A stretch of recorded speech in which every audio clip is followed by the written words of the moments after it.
철학자 아리스토텔레스라는 사람이 인간은 사회적인 동물이다 이런 말을 했다고 합니다. 인간은 사회적인 동물이다. 이 말은 인간은 함께 더불어 살아가는 존재라는 뜻이죠. 홀로 자연과 벗삼아서 살아가는 자연인.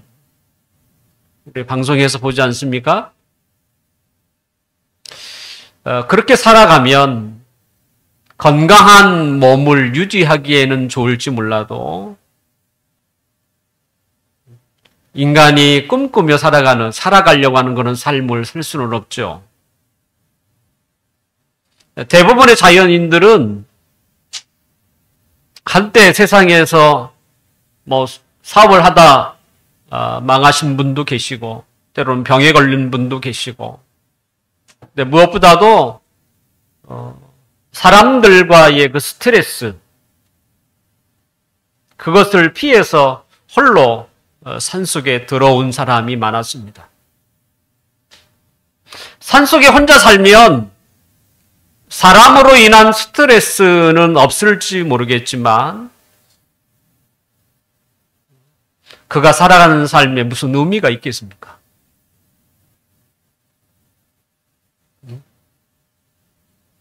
그건 인간이 살아가야 할 삶이 아니에요, 사실. 혹시 잠시는 있을 수 있겠죠.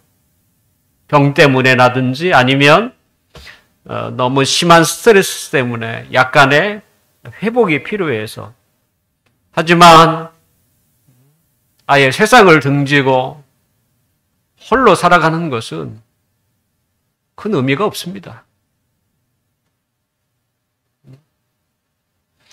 복잡한 인간과 더불어 살아가는 일, 그것이 어떻게 쉽겠습니까? 제일 어려운 게 사람이에요. 거기에 일일이 맞춰 사는 것이 만만한 일이 아닌. 그래서 지혜도 필요한 거죠. 참아야 하고, 때로는 양보도 해야 하고, 또는 원치 않아도 조금 높여줘야 하고, 그와 같은 태도가 우리에게 필요한 것이죠. 그렇게 중요한 일도 아닌데 그저 지극히 사소한 일에 얼굴을 붉히고 다투는 것은 그건 성숙하지 못한 자의 모습이라고 말할 수 있습니다. 독주, 혼자 악기를 다룬다든지, 독주보다는 합주, 여럿이 하는 것이 훨씬 더 아름다운 것입니다. 그래서 우리는 한 사람을 하모니라고 말하지 않아요. 두 사람, 세 사람, 네 사람, 그리고 더 많은 사람. 함께 호흡을 맞춰가는 것, 그것을 우리는 가장 아름다운 하모니라고 부릅니다. 운동 경기에서도 단식보다는 복식이 훨씬 더 어렵습니다. 그러니까 함께 살아간다는 게 어려운 거예요. 자, 우리가 함께 살아가야 하는 존재입니다. 함께 산다는 게 뭐겠어요? 서로 간의 사귐, 교제가 필수라는 것이죠. 그래서 서로 교제를 하다 보면 때로는 위로도 되고 힘도 되는 경우 많죠. 어느 방송의 멘토입니다만 만나면 좋은 친구,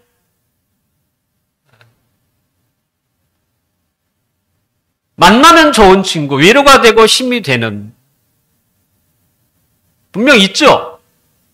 하지만 늘 한결같이 자신이 위로를 받고 또 힘을 얻는 것은 아닙니다.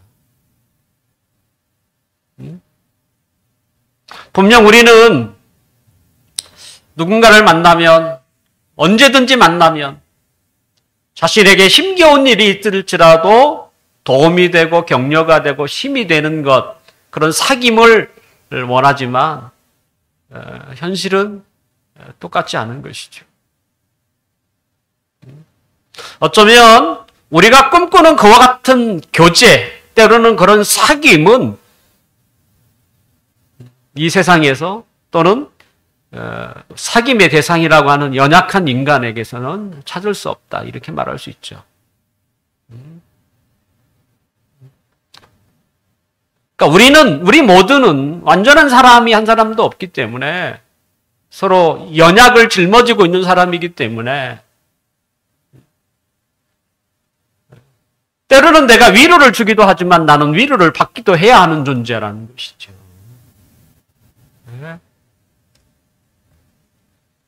그래서 우리가 꿈꾸는 그런 사귐을 할 수 있는, 언제나 한결같이 위로와 힘이 되는 분이 없을까? 사도 요한은 우리에게 그런 분이 있다고 얘기하고 그분을 소개합니다. 그분이 누구인가? 하나님이십니다. 인간은 만물을 만드신 하나님과 사귐이 가능하도록 만들어진, 창조된 유일한 피조물이에요. 인간만이 하나님과 교제가 가능한 것이죠. 창세기 1장 27절에 보면 하나님이 자기 형상대로, 곧 하나님의 형상대로 사람을 창조하시되 남자와 여자를 창조하셨다. 이렇게 하나님의 형상대로 창조하셨다. 인간은 동물과 교감할 수는 있을 수 있습니다. 하지만 대화는 불가능한 것이지요. 인간이 대화가 할 수 있는 대상은 같은 인간, 그리고 하나님뿐입니다.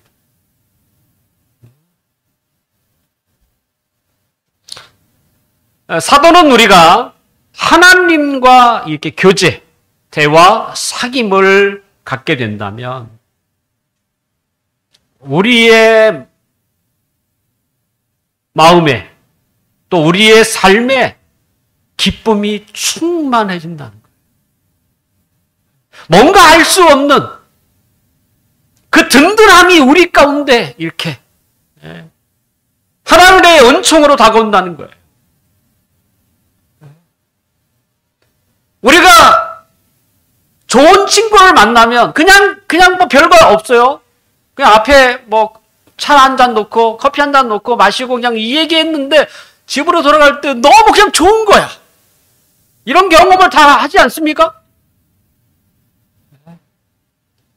그런데 하나님과 사귐을 갖게 되면 인간은 때로는 위로를 받지 못한 사귐도 있을 수 있지만 하나님 안에서의 사귐은 언제나 여지없이 그런 기쁨이 우리에게 찾아온다는 거예요.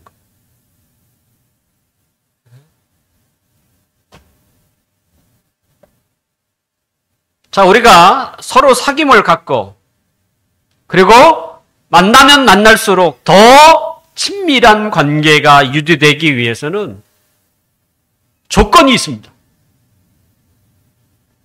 그것은 상대방을 아는 것입니다. 상대방에 대해서 전혀 모르고 만나는 것과 조금이라도 알고 만나는 것 너무 달라지죠. 너무 다르죠. 모르고 만나면 실수할 수 있죠.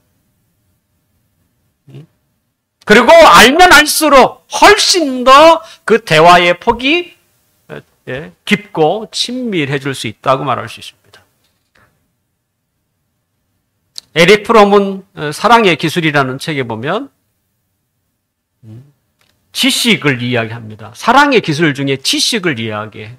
뭔 지식이 있어요? 상대방에 대한 지식. 그래서 누군가를 사랑하려면 그에 대해서 알아야 한다는 거예요. 그러면 훨씬 더 그 사귐이 유익하고 깊어진다는 것이죠. 자, 우리가 이제 하나님과의 그 사귐, 교제를 해야 되는데, 그러면 하나님은 어떤 분이신가 알아야 되잖아요. 오늘 5절 우리 함께 읽겠습니다. 시작. 우리가 그에게서 듣고 너에게 전하는 소식은 이것이니 곧 하나님은 빛이시라. 그에게는 어둠이 조금도 없으시다는 것이니라. 우리가 사귐을 갖는 그 대상인 하나님은 어떤 분이신가? 그 하나님은 빛이시다라고 이렇게 선언하고 있습니다. 하나님은 빛이시다. 사도는 하나님을 빛으로 표현했어요. 우리가 빛 그러면 어둠에 있는 것을 모란하게 하고 환한 빛을 우리가 생각할 수 있는데, 그래서 하나님 그러면 환한 빛 뭐 이런 의미는 아니겠죠. 그러면 하나님은 빛이다라고 하는 것을 어떻게 우리가 이해할 수 있을까라고 할 때, 오늘 사도는 뭐라고 합니까? 하나님은 빛이시다라고 하면서 그에게는 어둠이 조금도 없다. 이 어둠이라고 하는 것을 통해서 그분이 빛이라는 것이 어떤 의미인지를 우리에게 설명하려고 하는 거예요. 어둠이라고 할 때 어떤 걸 어둠이라고 표현합니까? 뭐 이렇게 빛이 없는 걸 어둠이라고 말할 수도 있지만, 우리가 사람에게 대해서 어둡다라고 할 때는 어떤 것이겠어요? 사람이 어리석을 때도 어둠이라는 표현을 써요. 그 사람 참 어두워. 아유, 센스도 없고, 그냥 잘 모른다는 할 때도 쓰죠. 때로는 죄와 그 악한 행동을 할 때도 우리는 어둠이라는 표현을 써요. 그래서 나쁜 일을 하는 사람, 그래서 그런 데를 우리는 악의 소굴, 아니면 어둠의 자리, 뭐 이런 표현을 쓰기도 합니다. 요한복음 1장 5절에도 빛이 어두움에 비치되 어둠이 깨닫지 못하다. 그러니까 깨닫지 못한다는 게 뭐겠어요? 어리석다 이런 뜻 아닙니까? 소크라테스의 제자인 디오게네스는 대낮인데도 불구하고 이 등불을 켜서, 그냥 들고 다니는 게 아니라 등불을 켜서 들고 다녔다고 그래요. 그러니까 한 제자가, 선생님, 대낮인데 왜 등불을 켜고 다닙니까? 라고 묻자 디오게네스는 내가 제대로 된 사람을 찾으려고 등불을 켜고 다닌다 이렇게 말을 했다고 그래요. 지혜로운 사람, 현명한 사람을 찾고자 했던 그분의 제스처 아닙니까?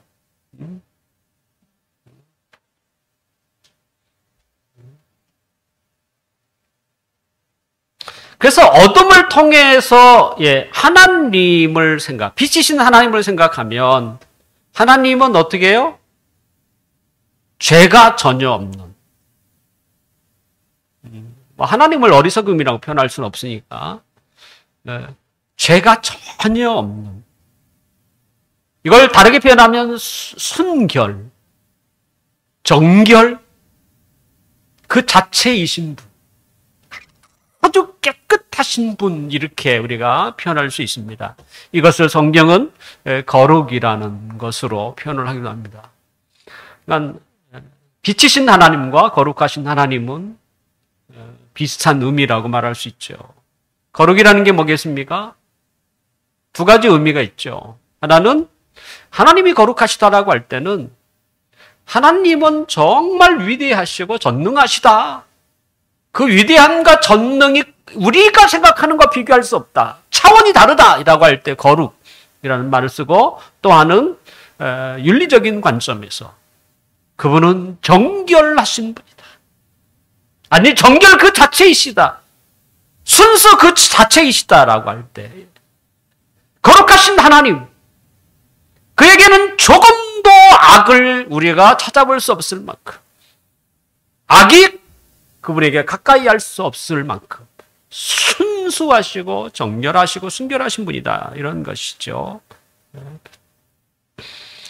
자, 사도는 왜 우리의 사귐이 되시는 그 대상인 하나님의 속성 중에 왜 빛을 언급하셨을까? 자, 우리가 누군가를 사귀자 한다면, 그러면 어떤 분이 편하게 느껴지겠습니까? 어떤 분이 편하겠어요? 호감도, 내가 좋아하는 호감.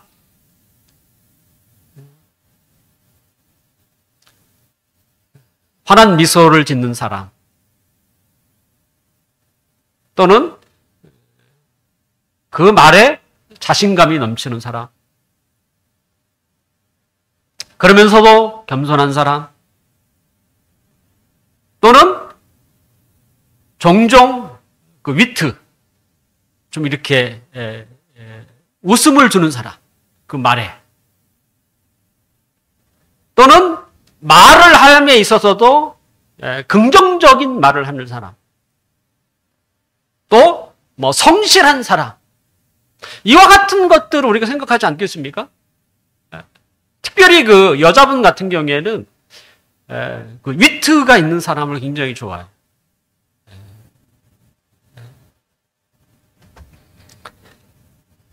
만약 하나님이라면 어떤 분을 소개하는 것이 좋을까요? 어떤 하나님? 지금 소개 장소에서 하나님이 나오세요. 근데 그분을 누군가가 소개하는데 이분은 어떤 분이다 라고 할 때 편하게 느껴지는 것 뭐겠어요? 그분은 사랑이 많고 은혜가 넘치는 하나님, 뭐 이런 생각을 하지 않겠습니까? 그런데 사도는 거룩하신 하나님, 그 하나님을 먼저 말하고 있다는 거예요. 너무 불편하지 않겠어요? 우리가 지금 사귀려고 하고 교제하고 있는 그 하나님이 그렇게 너그럽고 다 품어주는 이런 하나님으로 표현된 게 아니라 제일 먼저 그는 정결하신, 정결 그 자체라고 할 만큼 빛이시고 거룩하신 분이다. 이렇게 소개하고 있다는 거예요.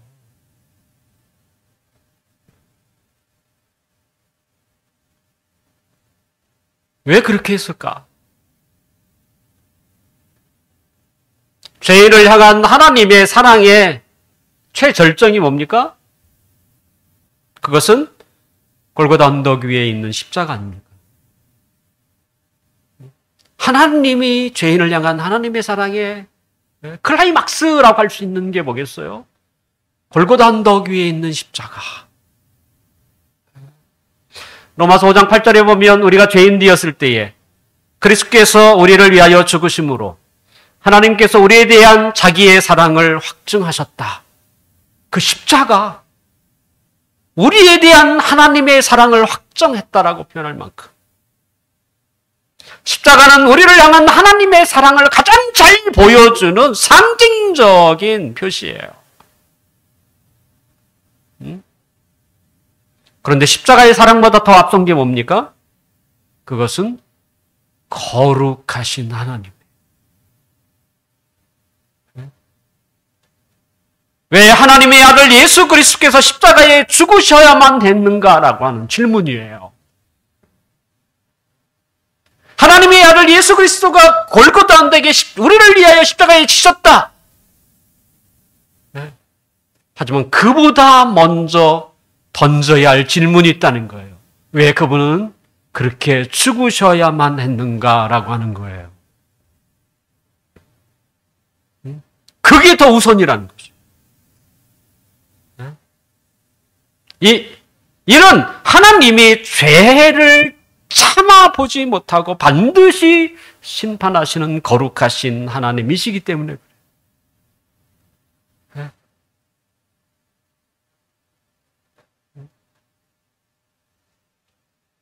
그래서 거룩하신 하나님을 생각하지 않고 사랑의 하나님을 먼저 생각할 수 없다는 것입니다.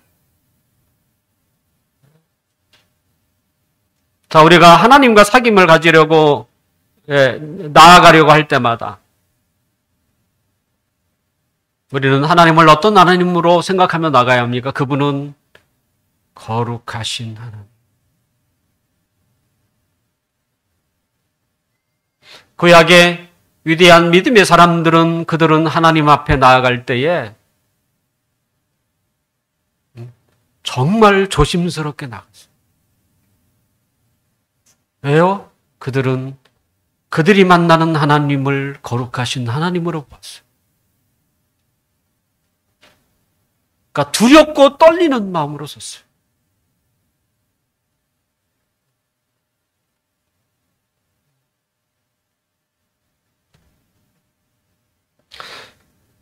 분명 하나님은 우리의 아버지이십니다.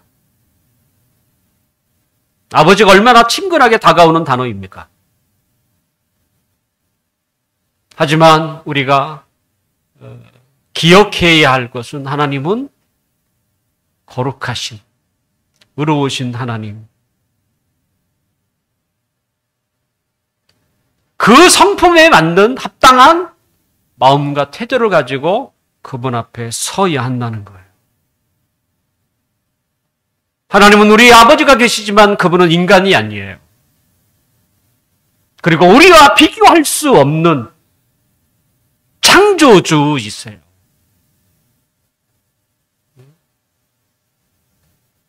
무엇보다도 하나님 앞에 나아갈 때는 교만한 마음을 절대 가지고 가서는 안 됩니다. 언제나 겸손하게 가세요. 하나님은 교만한 자에게 결코 은혜를 주지 않습니다. 여러분 생각해 보세요. 뻣뻣한 그 마음가짐을 가지고 하나님 앞에 기도한다고 생각해 보세요. 그렇게 1시간을 기도한들, 2시간을 기도한들, 기도가 끝나고 나서 하나님이 주시는 그 기쁨이 충만하겠냐고요.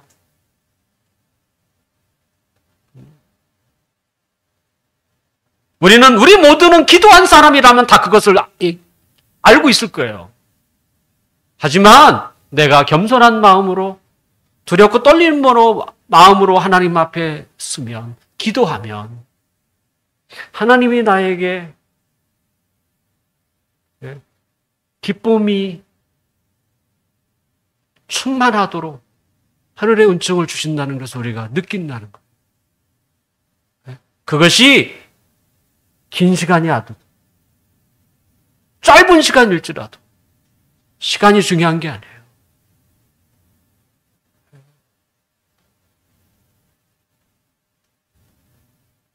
그래서 사랑의 하나님이 아니라 어떻게 해요? 거룩하신 하나님이라는 마음. 그렇게 해서 나가야 되는 거예요.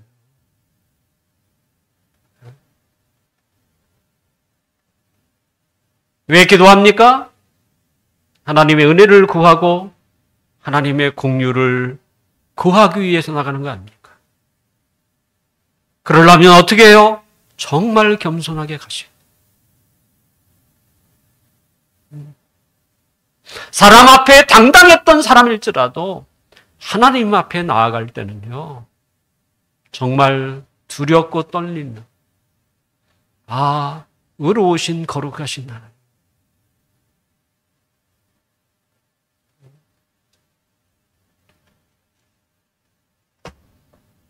그와 같은 마음을 가지고 하나님 앞에, 그 은혜의 보좌 앞에 나아갈 수 있기를 주님의 이름으로 축원합니다.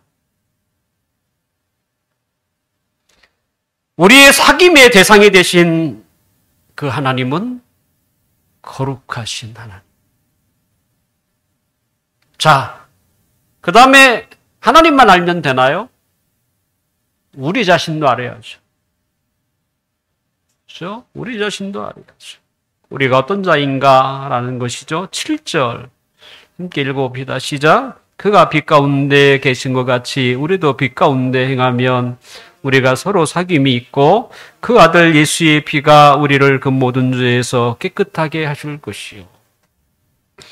지금 하나님과 그 교제의 대상, 교제의 테이블에 앉았는데 하나님은 거룩하신 분. 반대편에 앉아있는 우리 서로 지금 교제, 사귐. 그런데 갑자기 여기에 뭐가 나와요? 죄가 등장해요. 예? 우리의 모든 죄가 예수 그리스도의 피로 깨끗하여질 것이다. 하나님은 죄가 전혀 없는 거룩하시고 성결하신 분이지만 그러면 그 반대편에 서 있는 우리는 어떤 사람인가라고 할 때 인간은 죄인 그 자체입니다. 하나님은 성결 그 자체라면 인간은 죄 그 자체예요.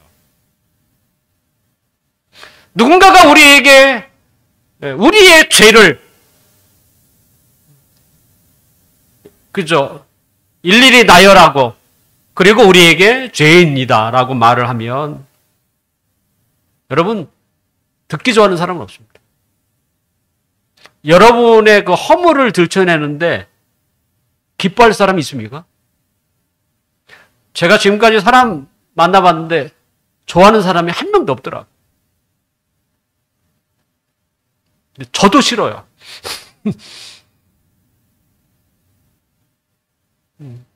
그거 안 돼.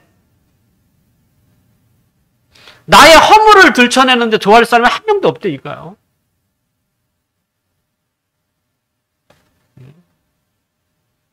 그러니까 우리는 분명 그 허물이 있어요. 근데 누가 얘기하면 그렇게 싫어. 그 허물이 뭐겠어요? 죄죠. 그러니까 싫어. 어떤 사람은 싫어하는 정도가 아니라 도리어 화를 냅니다.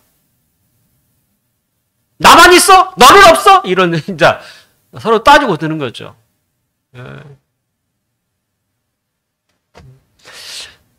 우리가 이런 죄에 대해서 민감한 이유가 뭐겠어요? 죄와 무관하기 때문이 아닙니다. 도리어 죄와 깊이 관련되어 있기 때문에 그렇습니다. 우리가 흔히 하는 말처럼 방귀 낀 자가 먼저 성을 낸다고. 죄에 관해서는 그 말이 맞는 것 같아요. 도리어 그죠? 죄가 없는 사람은 가만히 있겠죠.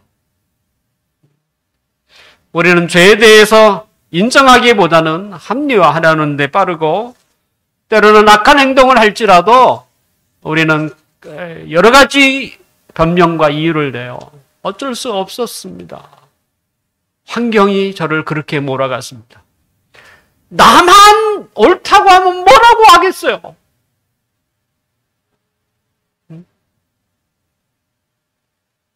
친구들이 나를 좋아하겠어요? 그릇된 길에 나도 같이 갈 수밖에 없는 그런 상황이었다. 우리는 이렇게 자신의 행동을 합리화하죠. 과연 우리의 행동에 대한 변명이 정당한 것일까? 성경은 우리에 대해서 너무 절망적으로 변합니다. 예레미야 17장 9절에 보면 만물보다 거짓되고 심히 부패한 것은 우리의 마음이다라고 되어 있어요. 우리의 마음이 부패했다는 거예요. 우리가 보는 그 맞던 만물보다 거짓되고 냄새나는 이 부패한 것은 우리의 마음이다라고 얘기합니다. 인간이 죄를 짓는 것은 어쩔 수 없는 상황 때문이 아니에요. 인간은 태어나서부터 그 마음이 부패한 상태로 태어나는 것입니다. 인간이 아무리 가장 완벽한 상태에서 자랐다고 할지라도 그는 죄를 짓습니다. 왜요? 이미 본성이 부패했기 때문에 그렇죠. 그래서 성경은 말하기를 의인은 없나니 한 사람도 없다고 선언해요.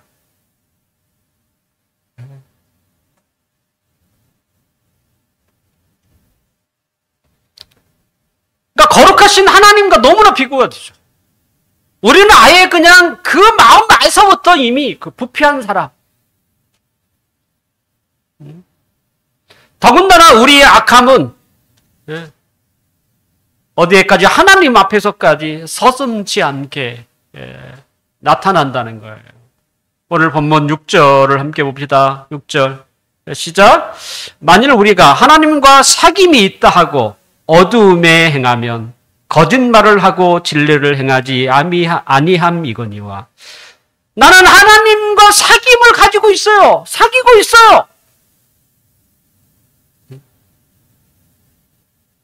그런데 여전히 내가 그 어둠, 그 어둠 가운데 있다면 우리는 거짓말하고 있다는 거예요. 진리를 따르지 않고 있다는 것이죠.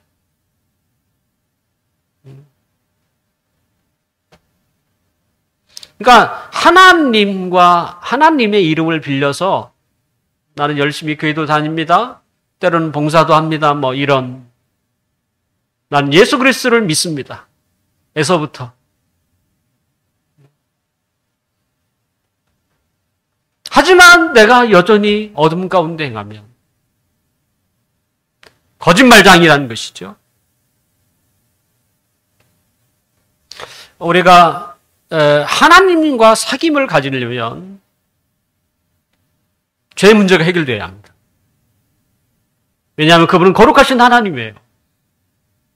죄 문제가 해결되지 없이 하나님과 이렇게 사귐의 테이블에 갈 수가 없어요. 우리는 죄의 문제를 해결하지 않고 교회를 출석할 수는 있습니다. 하지만 그런 상태에서 결코 하나님과 사귐을 가질 수 없습니다. 사귐을 그러니까 기도할 수가 없어요. 그렇죠. 그냥 하나님 이런 얘기는 할 수 있겠죠. 하지만 기도하고 나서도 전혀 하나님이 주시는 그 은총이 없어. 그 은총을 못 느낀다는 거야. 하나님은 어떤 사람이 됐든 그분과 사귀게 되면, 그 사귐을 갖게 되면 한 사람도 예외 없이 그 사람이 돌아갈 때는 어떻게 해요? 하늘의 평강이 그 안에 담아갖고 가요.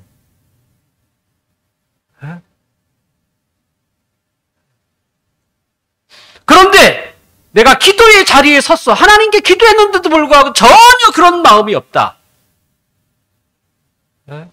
그건 뭐예요? 죄의 문제가 해결이 안 된 거예요.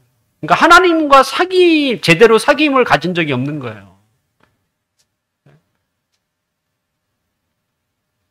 죄의 문제가 해결되지 않으면요, 하나님하고 사귈 수가 없어요. 내가 백날 기도한들 하나님이 그걸 듣지 않으세요. 듣질 않는다니까요. 그러니까 소통이 안 되는 거예요. 죄의 문제가 해결 안 돼. 그래서 반드시 하나님과 사귐을 갖는 사람 누구냐? 그것은 뭐예요? 예수 그리스도로 말미암아 죄사함을 받은 자.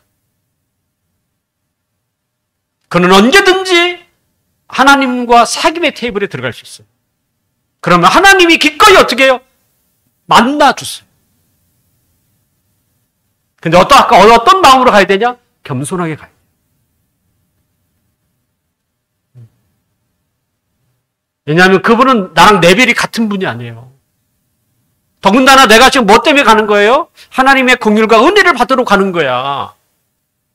여러분, 내가 지금 은혜를 받으려고 하는데 지금 내가 다급한 사람이 난데 그런 마음으로 가면 되겠습니까, 그게?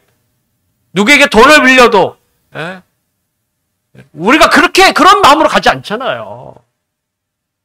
근데 그 엄청나신 그 하나님 앞에 우리가 은혜를 구하러 들어갔는데 어떻게 교만한 마음을 가지고 갈 수 있냐고. 그건 말도 안 되는 거예요, 그거.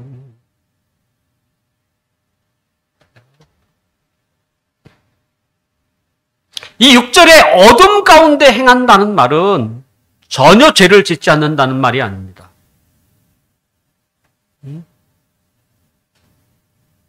우리가 예수 그리스도를 믿음으로 말미암아 죄가 해결되면 우리는 아예 그 영역이라고 할 수 있는데 소속이 달라져요. 예수 그리스도를 믿기 이전에는 이 어둠의 영, 사단, 마귀 아래에 살아요. 하지만 우리가 예수 그리스도를 통해서 죄 사함을 받으면 그 어둠에서 빛의 나라, 사단에서 하나님의 나라로 국적이 바뀌어요. 국적이 바뀌게 되는 거예요. 그래서 사도 바울은 골로새서 1장 13절과 14절에 보면 그가 우리를 흑암의 권세에서 건져내사 그의 사랑의 아들의 나라로 옮기셨으니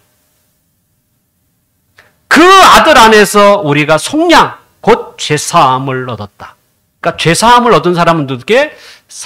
어둠의 사단의 그 나라에서 빛의 나라, 하나님의 나라로 옮겨진다는 거예요.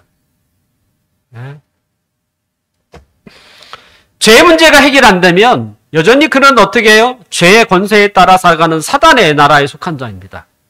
하지만 우리가 예수 그리스도의 그 피를 통해서 죄사함 받게 되면 우리는 하나님의 나라로 옮겨지게 되죠.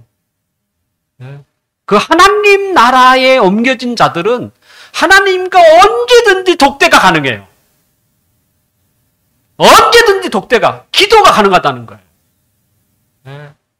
그래서 그 장소가 상관없어요. 어디에서든지 하나님 부르면 하나님이 즉각 우리에게 응답을 하세요. 대화하신다는 거예요.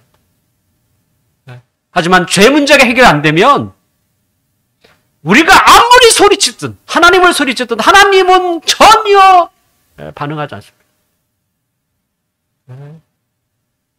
이게 굉장히 중요한 것입니다.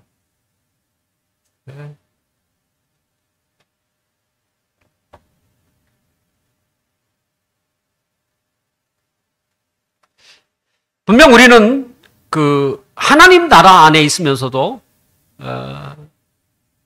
죄를 짓지 않는 건 아니죠. 하지만 하나님은 그 거룩하신 하나님은 우리가 죄를 지음에도 불구하고 그 죄에 대해서 심판을 하지 않습니다. 왜냐하면 이미 그는 하나님의 아들 예수 그리스도의 피를 보시고 우리의 모든 죄를 다 사하셨기 때문에 우리가 매일 짓는 죄에 대해서 하나님은 눈 감으세요. 심판하지 않습니다. 그렇지만 우리가 한 가지 기억할 게 있습니다. 거룩하신 하나님 앞에 우리가 나아가기 위해서는 우리의 그 더러운 죄가 무슨 역할을 해요? 방해를 넣어라. 방해. 그러니까 두 사람이 그 어디 카페에서 둘이 마시는데 자꾸 누군가가 그 종업원이 시키지도 않는데 물을 드릴까요? 계속 그냥 이렇게 하면 얼마나 대화에 방해가 된. 근데 하나님과 우리 사이의 방해가 뭐겠어요? 그 방해가 뭐냐면 우리가 짓는 죄가 그 방해 노릇을 해요.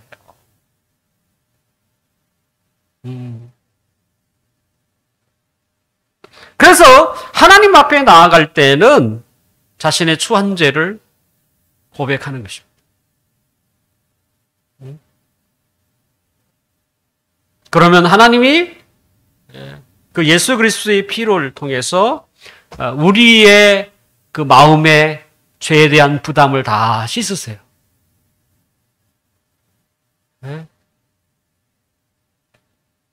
그래서 하나님 앞에 나아갈 때는 어떻게? 절대로 교만하게 가지 마라. 교만한 마음을 가지고 절대 가면 안 된다. 또 하나는 뭡니까? 우리의 추한 모습이 느껴지거든 그걸 먼저 깨끗하게 하고 갔어요. 자꾸 그게 걸림돌이 되니까. 하나님, 나의 약함, 나의 죄를 용서하여 주십시오. 그 고백을 하면 돼요. 그러면 하나님이 우리의 마음을 당장 깨끗하게 해주십니다. 그리고 하나님과 어떻게? 비로소 대화가 시작되는 것이죠. 그러면 하나님이 아까 우리가 찬송에 불렀던 것처럼 기도하는 이 시간, 기도하는 시간 안에서도 하나님의 은총이 우리에게 내려져요. 기도하는 시간 아닌데도 기쁨 충만하네. 기도하고 있는데 이렇게 말할 수 없는 하나님의 은총이 내게 막. 그리고 기도 끝나고도 내 마음에 그렇게 편안할 수가 없죠. 분명히 걱정거리는 앞에 있어. 이 걱정거리 때문에 하나님 앞에 나아간 거예요. 은혜를 구하려고. 근데 걱정거리가 해결이 안 됐어요. 근데 마음이 그렇게 편할 수가 없어. 뭐예요? 하나님과 사귐을 가지면 그래요. 그래서 하나님이 그런 안정을 우리에게 주신다는 게 뭐겠어요? 이 문제는 내가 해결해 주마. 이런 뜻이에요, 사실은. 그저 마음만 편안해서 되는 이야기가 아니라 하나님은 마음을 편안하게 한 다음에 그리고 그 문제를 해결하세요. 이게 하나님의 방법입니다. 이제 말씀을 정리하려고 합니다. 우리가 왜 바쁜 세상에서 시간을 내서 하나님 앞에 나아가야 합니까? 시간을 내지 않고 대화할 수 있는 상대가 있나요? 여러분, 마음으로만은 안 됩니다. 종종 교회 안 다니는 사람도 저는 하나님을 믿습니다. 뭘 믿어요? 마음으로 믿습니다. 이런 사람이 종종 있어요. 어떤 사람은 친구는 어떤 사람이냐? 자신의 시간 있죠? 자신의 시간을 가장 많이 드리는 자가 친구라는 말을 하기도 합니다. 실제 그래요. 시간을 전혀 드리지 않는데 친구가 될 수 있습니까?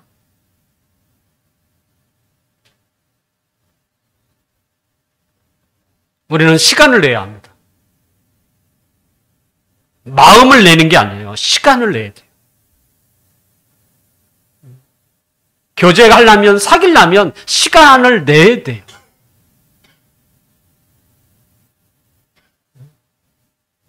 그래야 비로소 하나님의 기쁨이 그 시간 속에서 때로는 시간이 지난 다음에 우리에게 오는 거예요.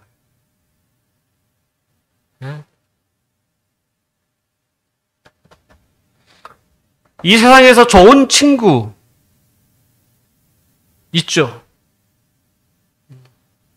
하지만 그 좋은 친구도 우리에게 해줄 수 있는 것은 그렇게 많지는 않습니다. 하지만 하나님은 우리에게 줄 수 있는 게 무궁무진하죠. 여러분, 지난주 몇 번이나 하나님을 만나셨습니까?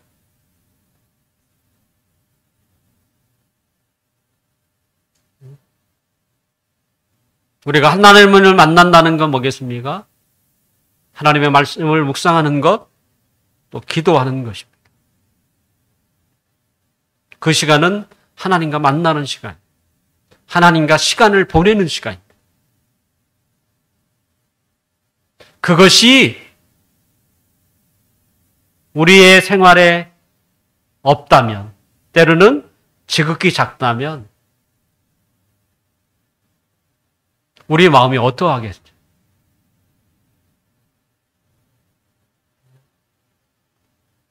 그것 없이는 우리를 잡아줄 자가 없습니다.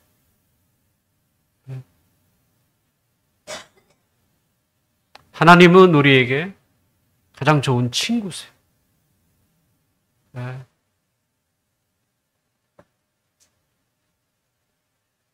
언제든지 하나님을 만나면 위로해 주시고 격려해 주시고 그리고 우리를 든든한 백이 되셔서 내일의 소망이 되게 하시는 분.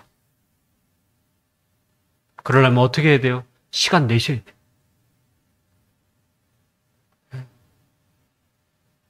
시간 내세요. 그리고 그걸 느끼세요. 긴 시간을 말하는 게 아니에요. 제가 오늘 얘기했던 그 하나님 앞에 그러면 어떻게 나아갈 것인가? 그것만 조심하면 돼요. 그러면 하나님이 여러분을 언제든지 만나주시고 그리고 만남 가운데서 하늘의 은총, 하나님이 약속하셨어요. 내가 이것을 너희에게 쓰면 나의 기쁨을 너희에게 충만하게 하려 합니다. 기도하겠습니다.